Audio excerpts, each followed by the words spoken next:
ஒரு காலத்தில் மேற்கு தொடர்ச்சி மலையின் அடிவாரத்தில் சிறிய அமைதியான ஒரு கிராமம் இருந்தது. அங்கே மக்கள் தங்கள் வாழ்க்கையை நிம்மதியாக வாழ்ந்தனர். ஆனால் அந்த கிராமத்திற்கு பின்னால் ஒரு அடர்ந்த இருண்ட வனம் இருந்தது. அந்த வனத்திற்குள் யாரும் செல்ல துணிய மாட்டார்கள். காரணம், அந்த வனம் பல ரகசியங்களை மறைத்து வைத்திருந்தது. ஒரு நாள் அருண் என்ற துணிச்சலான இளைஞன் அந்த கிராமத்தில் உள்ள வயதான பாட்டியிடம் ஒரு பழங்கால கதையை கேட்டான். அந்த காட்டில் ஒரு காலத்தில் ஒரு அழகிய கோவில் இருந்தது என்று பாட்டி சொன்னாள். அங்கு ஒரு புதையல் புதைக்கப்பட்டிருக்கிறது என்றும் சொல்லுவார்கள். ஆனால் அந்த புதையலை காவல் காக்கும் ஒரு சக்தி அங்கே இருக்கிறது. அது யாரையும் உள்ளே விடாது. அருண் ஒரு சாகச பிரியன். அந்த கதையை கேட்டதும் அவனுக்குள் ஒரு ஆர்வம் ஏற்பட்டது. அந்த வனத்தின் ரகசியத்தை கண்டுபிடித்தே தீருவேன் என்று உறுதி கொண்டான். மறுநாள் அருண் வனத்திற்குள் நுழைந்தான். மரங்கள் வானுயிர வளர்ந்து சூரிய ஒளியை கூட தரையில் விழவிடாமல் தடுத்தன. பாதை இல்லாத இடத்தில் தன் வழியை தேடி நடந்தான்.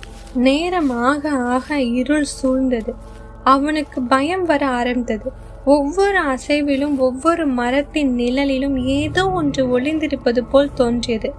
திடீரென்று ஒரு பழமையான பாலடைந்த கோவிலின் ஈடுபாடுகளை கண்டான். அருண் கோவிலுக்குள் நுழைந்தான்.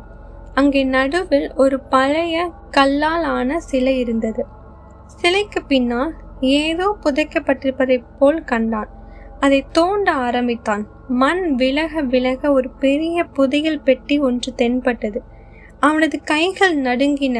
ஆனால் அவன் அதை தொடுவதற்கு முன் அந்த சிலைக்கு பின்னாலிருந்து ஒரு நிழல் உருவம் எழுந்தது. அதன் கண்கள் நெருப்பு போல் ஜொலித்தன. அது மனித உருவம் அல்ல, அது ஒரு பூதத்தின் உருவம். அன்றிலிருந்து அருண் திரும்பி வரவே இல்லை.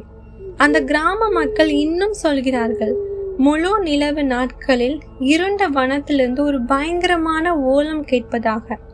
அது அருணின் ஓலமா அல்லது அந்த புதையலை காவல் காக்கும் சக்தியின் ஓலமா என்று யாருக்கும் தெரியாது. ஆனால் ஒன்று மட்டும் உண்மை, அந்த இருண்ட வனம் இன்னும் தனது ரகசியங்களை அசைக்க முடியாத அமைதியுடன் பாதுகாக்கிறது. புதையல் இன்னும் அங்கேதான் இருக்கிறது. ஆனால் அதை தேடி செல்பவர்கள் திரும்பி வருவதே இல்லை.